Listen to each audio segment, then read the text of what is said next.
ทั้งเบิดปีนี้ได้จักสอบ5 สอบ5 สอบบ่5 สอบนี่คือตามน้องสุดาเพิ่นว่า5 สอบอันนี้มันเขาคล้ายๆคือไปเล่มเอาเจออยู่บ่ไอ้ทามมื้อนั้นแน่น้องบอกว่าอยากได้หยังได้เขาอยากได้ข้าวจักสอบ2 สอบตายแบกก็ได้ไปข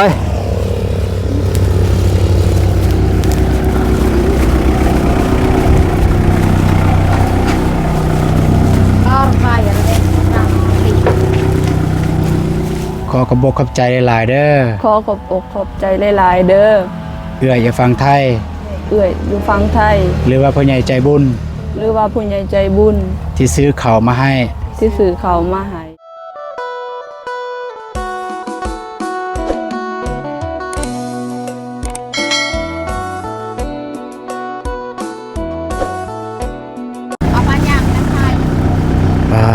พี่น้องเนาะ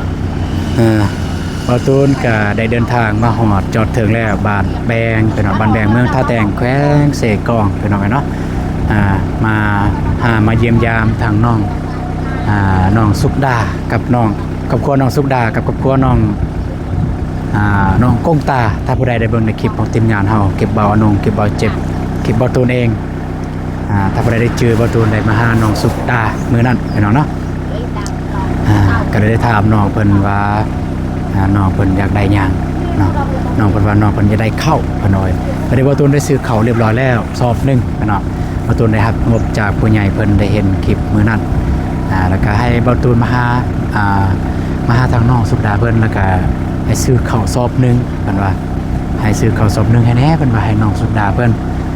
แต่บ่รู้ว่าทางน้องๆอยู่เฮือนหรือบ่เพิ่นเนาะเอ้าก่อนสิพาน้องๆเพิ่นก็ทักทายสบายดีเด้อสบายดีพ่อแม่พี่น้องหมดสุขุสุคนยินดีต้อนรับซ่องอาตูนแนลคือเก่าเส้นเคยพี่น้องเนาะเมื่อนี้อาตูนมาคนเดียวพี่น้องก็คือคนหมายคือมาแต่อาตูนเองน้องบองบ่ได้มาจุดประสงค์ของผู้ใหญ่เพิ่นก็คือให้น้องบองเพิ่นมานำแต่ว่าน้องบองเพิ่นข่าวเวียกคันถามว่าเฮาเลื่อนได้บ่แล้วมามื้อหน้ามื้อนึงเฮาในเลื่อนได้แต่ว่าที่ต้นตั้งกับครัวน้องเพิ่นย่านบ่มีข้าวสิกินก็เลยต้องได้มาพี่น้องก็เลยต้องได้มาหามื้อนี้โอเคพี่น้องก็แต่ว่าสิย่างเข้าไปหาน้องเพิ่นเลยแต่ว่าก่อนสิไปหาก็บ่ทุนเห็นแป๊บๆมีเฟืองพี่น้องเฟืองจักเป็นหยังมานี่เบิ่งไอ้บ่มันยังว่านี่เอ้าขอโทษหลายๆเด้อที่ใส่เกิบแบบนี้เกือบผ้าใบอยู่เฮือนน้องบองลืมขึ้นเฮือนแล้วก็บ่ได้ใส่เกือบผ้าใบมาแล้วก็ถือไปใส่เกือบวันนี้จักเกือบผู้ใดเกือบน้องบองบ่เกือบน้องบวนเกือบใส่เกือบผ้าใบมาเปิดเฟื่องพี่น้องเอ้ยยามนี้ยังมีเฟื่องเนาะมานี่พอเจ้าก็ได้แม่มานี่สิถามเนี่ย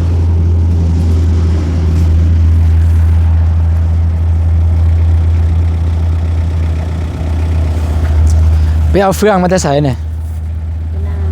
มาแต่หน้าพระเจ้าเองบ่เธอเอาเบิ่งให้ได้ยินก่อนคือว่าวิทย์และยามนาเอาก่อนยามได้คือว่าวิทย์และยามนาแต่ยังมีเฟืองอยู่ขึ้นมู่ไม่เอลสักนาต่อมากาโฮลิม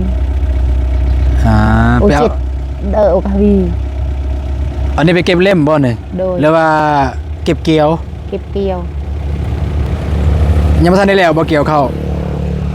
แล้วมันแบบบางงามแล้วครับบางงามขึ้นมาตากแบบนี้อะไรยังดอกมีจุดกูพระจอมฮะมีจุดกระจุอะมาไงดอกกลางเหล่าอะไรจืดกระจุมีจุดกันโนยี่เคินมาจะได้เนี่ยเหยียบบ่เขาเหยียบเอามาเหยียบอยู่เฮือนนี่โดยฮะนี่นี่เขานี่ป่ะนี่เขาคนเรานี่เขาเนาะยี่นี่เขาบ่รู้คิดว่าแม่ไปเก็บเล่มตัวนำกระเจ้าเกี่ยวบ่หมดบ่แม่นบ่ แต่ว่าของแม่เอง โดย คือบ่อยู่ทงนาเลย บ่มีข้าวมันน้อยเดียวเอามานี่ เบิดมื้อบ่ซำนี้ โดย กกประมาณใดกกสมมุติว่า ซ้ำนี้ ซำนี้นี่ โดย เจ้าเข้าได้นี่ธรรมดาในคนแบบกองเข้าหลายๆเนาะ อันนี้น้อยเดียวเจ้า สองเนาะ บ่ฮอดสอบ บ่ฮอดสอบดอกนี่เบิ่งเหยียบได้บ่ ได้ เหยียบแบบนี้ได้ป่ะ โดย นี่โอ้ไม่แต่กกบ่มีมากนี่อืม หมดงัวกิน นี่แหละ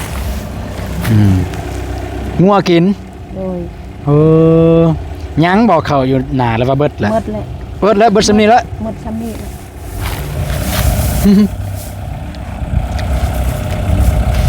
น้ำบ่พอ คันตำแล้วว่าซีนี่กินได้บ่ขาบหนึงคันว่าต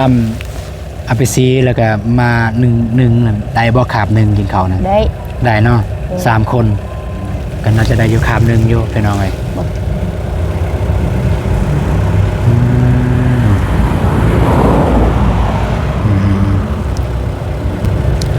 ทั้งเบิดปีนี้นี่ได้จักสอบ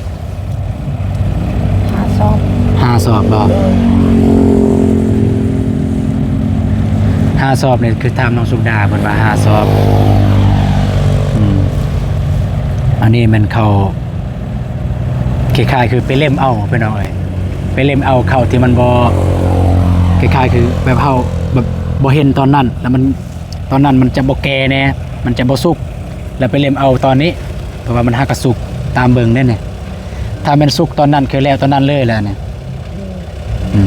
แต่หากระสุกเพิ่นไปเล่มเอาแล้วเบิดซ้ำนี้แหละนี่ไผไปเอาน่ะ นี่ แม่เองบ่ โดย อยู่ไสน่ะ พูดอยู่นี่ ไปทางใด ทางนี้ ลงทางนี้ไปพุ่นบ่ โดย อืม บ่มีน้ำบ่พอน้ ประมาณจักไห้น่ะบ่จ๊ะ ำ10ไห้10ไห้แต่เขาหน้าบ่งามพี่น้องเอ้ยตามเบิ่งกกเนี่ย แม่นละเบิ่งโอ้ใช่ไหมเนี่ยเกียวเนี่ยก็จำดินแหละเบิ่งเนี่ยจำดินแหละบอกว่าเกียวเอาแต่ปลายมันบ่แม่นติงัวกินแล้วเนี่ยนี่งัวกินแม่นบ่ โดย งัวกินเอ้าบ้านนี่น้องสุกดากับน้องกงตายังอยู่บ่ ยังมาเด้ อยู่เฮือนบ่ มาเด้ ไป นั่งอยู่ ไปหาน้องสุกดากับน้องกงตา มีหยังสิให้เซอร์ไพรส์น้องเพิ่น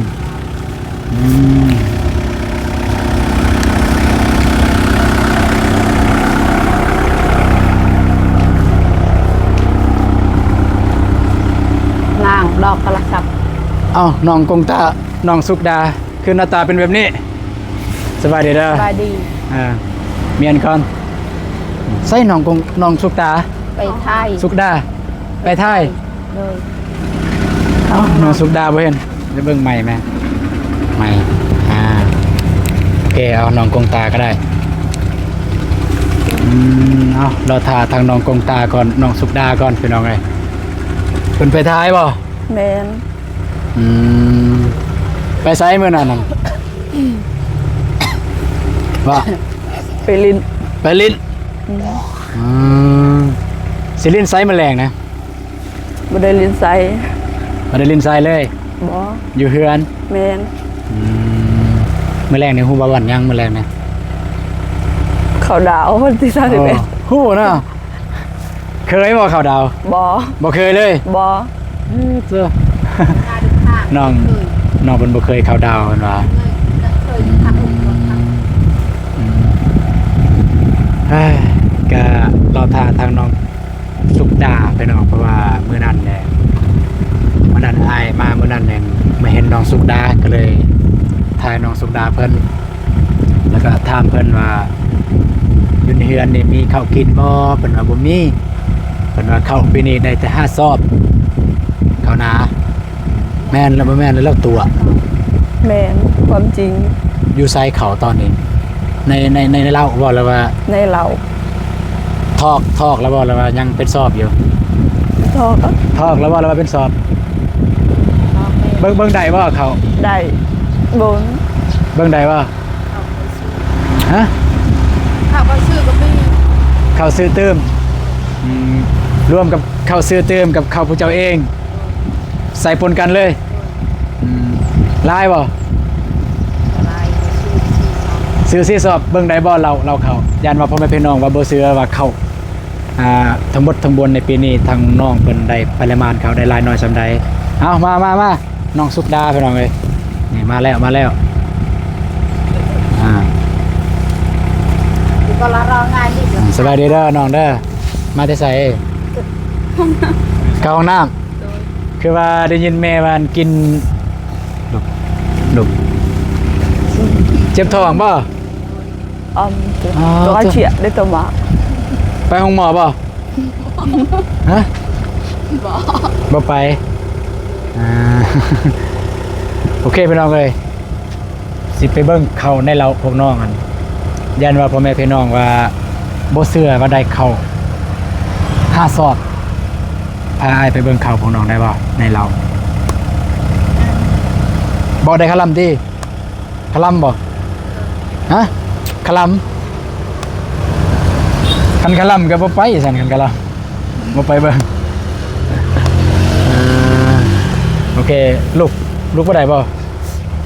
ไปนั่งอยู่พุ่นก็ได้น้องเพิ่นนั่งบ่ได้น้องเพิ่นเจ็บท้องไปหน่อยนี่นั่งอยู่นี่ บัวไข่ตัวเราทำไมจัง เอาไอ้วงอยู่นี่นั่งนี่ไอ้วงเดี๋ยวประตูสินั่งนี่เองนั่ง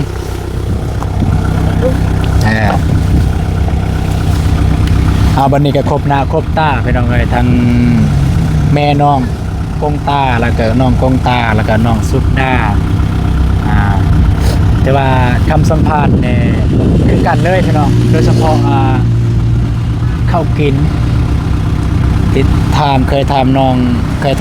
กงตาตอนนั้นทางเบานงทายน้องก็ว่า5 สอบได้5 สอบไปเลยแล้วก็น้องสุดาก็ว่า5 สอบ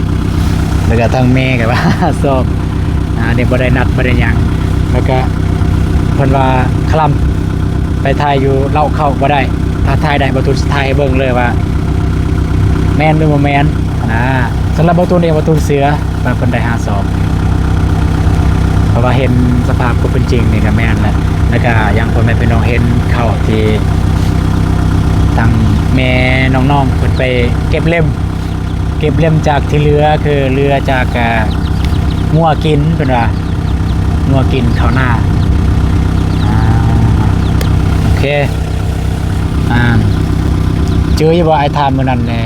น้องบอกว่าอยากได้หยัง ได้เขา อยากได้ข้าวจากสอบ2 สอบก็ได้เอาให้เอาบ่ เอา แบกได้บ่2 คนน่ะแบกได้บ่ กะตีนหล่อบอ แบกบ่ได้กันแบกบ่ได้บ่ให้เด้กันแบกบ่ได้บ่ให้เด้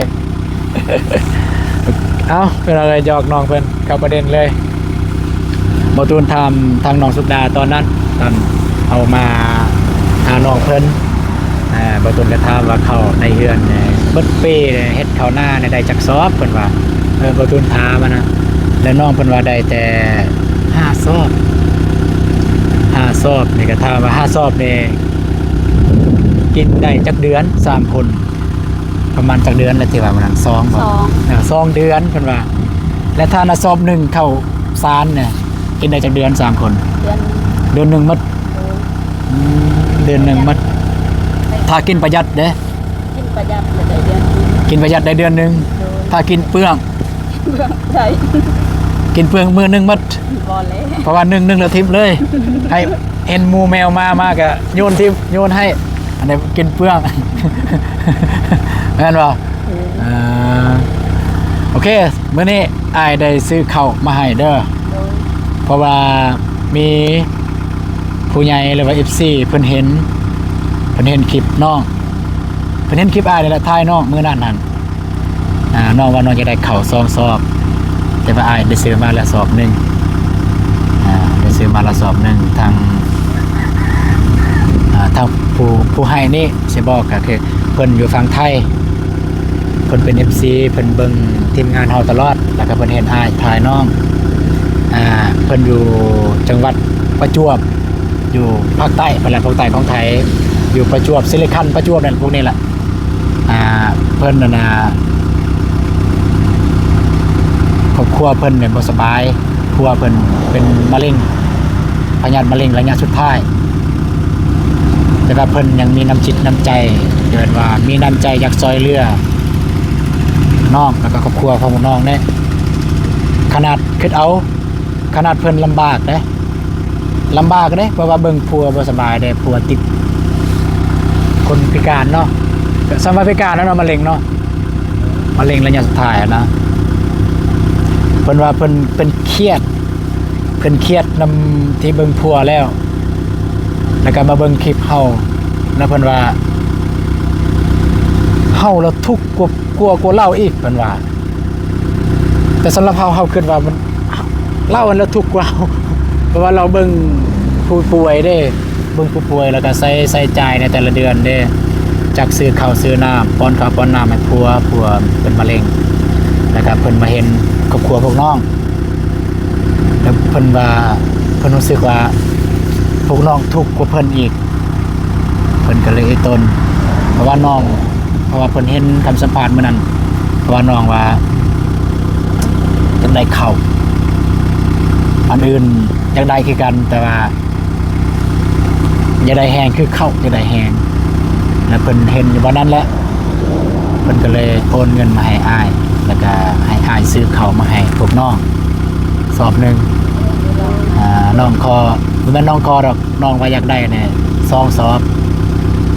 แต่ว่าเพิ่นก็บ่มีคือกันเพิ่นซื้อได้แต่สอบหนึ่งเพิ่นว่าไปเอาเข่าเลยพูดเบื้องพูดเข่าโอ้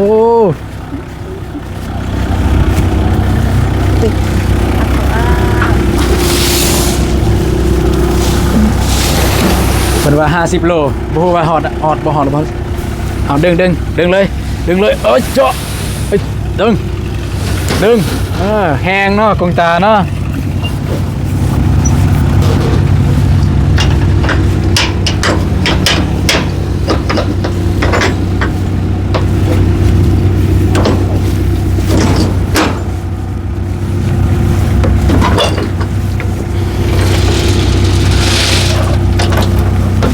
เอาไปใส่เข่าเนี่ยถึงเหือนเลยว่าเมนมาบอถ่ายแบกก็ได้ไป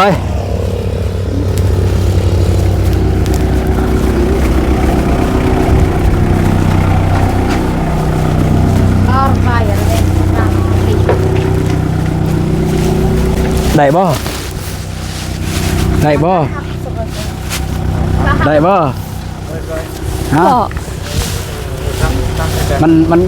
มันแคบเลย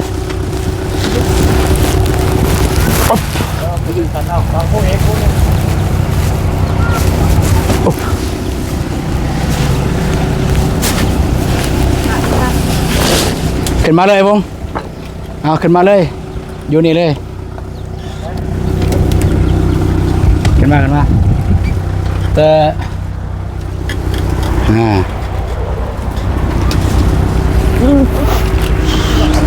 บ่เป็นยังปลารถธรรมศาสตร์โอเคพี่น้องเอ้ยให้ไอ้นับพักผ่อนก่อนหอบมันหอบเมื่อกี้นี่อยู่ลุ่มพี่น้องเอ้ยแต่ก็แบกข่าวทาง2น้องเพิ่นมา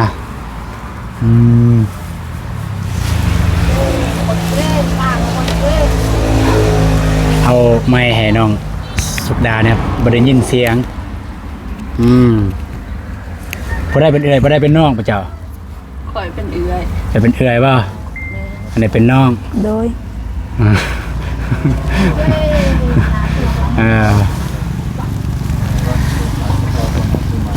สึกสิ่งใดนะได้ข่าวแล้วว่า รู้สึกจังไดได้เข้าเลย รู้สึกดีใจ ดีใจบ่ โดย อยากได้บ่ยังอยากได้บ่ โดย คันอยากได้แหละบ่ต้องอายเด้อ โดย เห็นบ่ บ่ต้องอายไอ้ยัง เออ โอ้ยมักยังน่ะมักทั่วโอ้ เป็นมา มันบ่มีมงเมียนติมักทั่วเฮ็ดขายบ่เนี่ยบ่เฮ็ดขายบ่มักทั่วนึ่งแล้วบ่เนี่ยนึ่งแล้วบ่ ยัง อันนี้นึ่งโอ้ดิบยังดิบเนาะมักทั่วพี่น้องเอ้ยที่เฮ็ดนี่เฮ็ดขายบ่เลยเฮ็ดไว้กิน เฮ็ดไข่ ได้เฮ็ดขายได้ขายอยู่บ่ ฟองไปซื้อ หึ หน่อยเดียว น้อยเดียวบ่ได้ขายพวกลูกหัวเลย มันบ่ต่างหยังกับแม่ของบ่ตูนดอกแม่บ่ตูนเว้าลาวบ่เป็นแบบ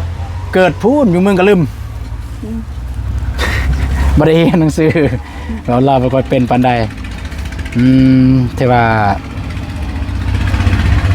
มื้อนี้ก็บ่ได้โทรนัดทางน้องๆเพิ่นดีแล้วน้องๆเพิ่นอยู่บ้านช่วงนี้นี่เฮ็ดหยังแน่ช่วงนี้บ้านน้องสุดา ตีไม่อัดเอาไปบอกให้ขับจ้างรออยู่ซื้อ อยู่ซื่อๆเปล่า โดย ไปบังคับจากมันนะเขาหยอดตี บ่ได้ไปรับจ้างบ่ บอ ไปอยู่รถทับจากมันเขาไปบังจอมมีรถอุ่น แนวใด อันนั้นก็ติ่ม แนวใด โอ้ยเต็มมันได้อยู่รถทับจากเขาไปได้จอมมันมีรถตุก ดีนั่ง ได้อยู่รถทับจากแล้วตุยจะดิ เอาเนาะ จะดิจ้าได้อยู่ตุย โอเคก็ ไม่ได้ว่าให้น้องเขาบ่เข้าใจเด้อ โดย ทางเอื้อยเพิ่นอยู่ฝั่งไทยอันล่ะผู้อ้ายเว้าเมื่อกี้นี้อันนี้เป็นข้าวของเพิ่นซื้อมาเพิ่นฝากเงินมาให้อ้ายเด้อแล้วก็ซื้อข้าวให้น้องแล้วก็ครอบครัวของน้องสอบหนึงในสอบหนึงนี่ก็ได้1 เดือนเนาะ โดย บ่ได้ปนกับหยังบ่ คน ปนบ่ปนกับหยัง กับมัน กินข้าวกับมันยังมีบ่ข้าวที่ปนกับมันตอนนี้ บอ กับเบิ่ง บอ กินเบิดแล้ว โดย อ๋อเนาะบัดนี้ก็ให้ทางสองน้องเพิ่นก็ขอบอกขอบใจที่ทางเอื้อยเพิ่นบ่ให้ออกนามดอก แต่ว่าเพิ่นอยู่ฝั่งไทยเพิ่นละทางครอบครัวเพิ่นก็กำลังประสบปัญหาอยู่ก็คือทางผัวเพิ่นก็เป็นพยาธิมะเร็งแต่ว่าเพิ่นเห็นครอบครัวทางครอบครัวน้องสุดาหรือว่าครอบครัวน้องกงตาที่แบบว่าทุกข์ยากลำบากทั้งที่เพิ่นก็ลำบากคือกัน แต่ว่าเพิ่นมีน้ำจิตน้ำใจอยากจะซอยเหลือทางครอบครัวทุกข์ยากอยู่ฝั่งลาวอยู่ลาวใต้นั่นแหละวันนี้ก็อยากให้น้องทั้งสองน้องผู้ใดก็ได้ขอบอกขอบใจเพิ่นเด้อเป็นบ่คันบ่เป็นแหละสิบอกวิธี เต็มเลยเด็ก เป็นบ่ กับใจเต็มใหญ่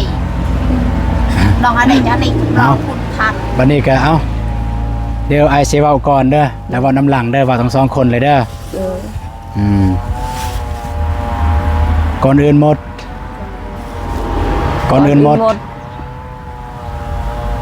พวกน้อง พวกน้อง ขอขอบขอบใจหลายๆเด้อ ขอขอบอกขอบใจหลายๆเด้อ เอื้อยอย่าฟังไทย เอื้อยอยู่ฟังไทย หรือว่าพ่อใหญ่ใจบุญ หรือว่าผู้ใหญ่ใจบุญ ที่ซื้อข้าวมาให้ ที่สื่อเขามาให้ ครอบครัวของพวกน้อง ให้ครอบครัวของพวกน้อง จังใดก็ขอให้เอื้อย จังใดก็ขอให้เอื้อย และครอบครัว และครอบครัว จงมีสุขภาพแข็งแรง จงมีสุขภาพแข็งแรง อายุมันควรยืน อายุมันควรยืน ปรารถนาสิ่งใด ปรารถนาสิ่งใด ขอให้ได้สิ่งนั้น ขอให้ได้สิ่งนั้น ให้มาเท่านี้ ให้มาเท่านี้ ได้กลับเป็นร้อยเท่าพันเท่า ได้กลับเป็นร้อยเท่าพันเท่า เด้อ เด้อ สาธุคันให้เว้าอีกเว้าได้บ่เอาซ้ำขอบใจหลายๆเด้อที่ซื้อข้าวมาให้เอาแล้ว ขอบใจหลายๆเด้อที่ซื้อเขาวมาให้นี่ค่ะอาจุ ทั้งสองน้องเพิ่นอยากอายแน่พี่น้องเนาะโอเคบ่ว่ากันไม่แต่ว่าบ่ต้องอายเด้อเทื่อหน้าเด้อยินบ่แล้วก็พยายามเรียนรู้วิธีการอวยพรการอวยพรผู้ใหญ่บ่จำเป็นต้องยาวก็ได้ เอาสั้นๆขอแต่ว่าจากใจตัวอย่างเด้อฟังเด้อตัวอย่างเด้อตัวอย่างไว้แบบนี้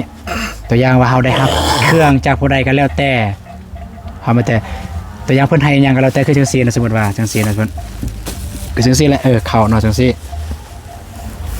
ตัวอย่างได้เข้าจังซี่ก็ไม่แต่ว่าขอบอกขอบใจหลายๆเด้อผู้ใหญ่ที่ซื้อข้าวมาให้พวกน้องจังใดก็ขอให้ผู้ใหญ่ใจบุญจงมีสุขภาพแข็งแรงอายุมันคนยืนเด้อสาธุสำนั้นพอละเฮาบ่เป็นคันเฮาบ่เป็นได้ขอแต่เว้าจากใจบ่ต้องยาวได้เด้อเห็นบ่ เอาตั้งใจแกบ่มีไผเป็นแต่เกิดดอก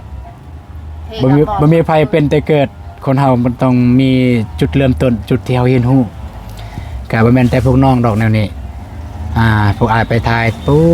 นไปถ่ายแถวพุ่นแถวบ้านอ้ายแถวบ้านทงวายดอนซาบ้านจักรรมบ้านจุนลาบ้านอลิงบ้านกระปือน้องๆเขาก็บ่เป็นก็จะบ่เป็นแต่ความตั้งใจของพวกอ้ายคือตั้งใจอยากซอยเพราะว่าเห็นแบบทุกข์ยากเขาก็อยากซอยเขาก็พยายามสอนอยู่หั่นแหละว่าแบบนี้เด้อแล้วก็บางน้องเพิ่นก็บางน้องเนี่ยถ้าสอนบ่ได้ยากเลยสอนแต่เทื่อเดียวเพิ่นฮู้เลยเพิ่นจื้อเลยเพราะว่าเพิ่นตั้งใจเพิ่นเบิ่งนำคลิปคลิปนำพวกอ้ายว่าเบิ่งแล้วแบบนี้วิธีเว้าแบบนี้บัดมาฮอบหน้าเนี่ยผู้เอาบ่หาสอนเพิ่นเว้าเป็นปึ๊บเอามันแต่ประมาณจังซั่นละอ้ายก็จะได้เดินทางก่อนแต่ว่าก็บ่ได้ถ่ายในเฮือนเนี่ยนอนกันอยู่ไสเนี่ยพอได้นอนนั่นเนี่ย นอนนำกัน นอนนำกันเลยป่ะ แม่น สมมุติน้องลมผู้บ่าวเนี่ยน้องสิลมใกล้ๆแม่เลยป่ะป่ะฮะป่ะ บ่ฮู้บ่เคย บ่เคยนะ หยอกเด้อหยอกโอเคมันจะจังสั่นแล้วเด้อไอ้กลับก่อนยินบ่ โดยขอบใจหลายๆเด้อ เด้อเด้ก็เป็นแล้วเด้เข้าใจเด้อเอาขออีกขอจาก1อย่างอันนี้เข้าได้แล้วเป่าจากใจเด้อเข้าได้แล้วเนี่ยที่รู้สึกว่าอยากได้ตอนนี้และมีความเป็นไปได้อยากได้ เรียน กระติก ดิน ได้ดิน ดินปลูกสร้างเฮือน โอ้ดินปลูกสร้างเฮือน แม่ คันมีดินปลูกสร้างเฮือนก็สามารถเฮ็ดเฮือนได้เลย แม่น มีแหละไม่หมอกตอกแตก ย่าง นะก็คือเก้าดินนี่ดินที่พวกเจ้าอยู่ตอนนี้นะดินผู้ใดดินเขาดินพี่น้องบ่ แม่น กูดูแล้วเอาบริการกูกระ โอ จัง เคพี่น้องเนาะก็ ดินพี่น้องเราไปประโลก แต่จังซั่นแหละพี่น้องเว้าหลายก็บ่เป็นบางตัวเองก็ได้มันจะได้กลับก่อนเด้อ โดย เห็นว่า สุขดีปีใหม่เด้อ โดย มื้ออื่นกับปีใหม่แล้วอายุก็บ่ได้น้อยแล้วเด้19ว่ามื้ออื่นก็20ปีแล้ว20บ่ เอาสอง 22บ่22มื้ออื่นก็23แล้วอันนี้ก็มื้ออื่นก็เท่าไหร่ตอนนี้จักปีตอนนี้ เก่า ตอนนี้18บ่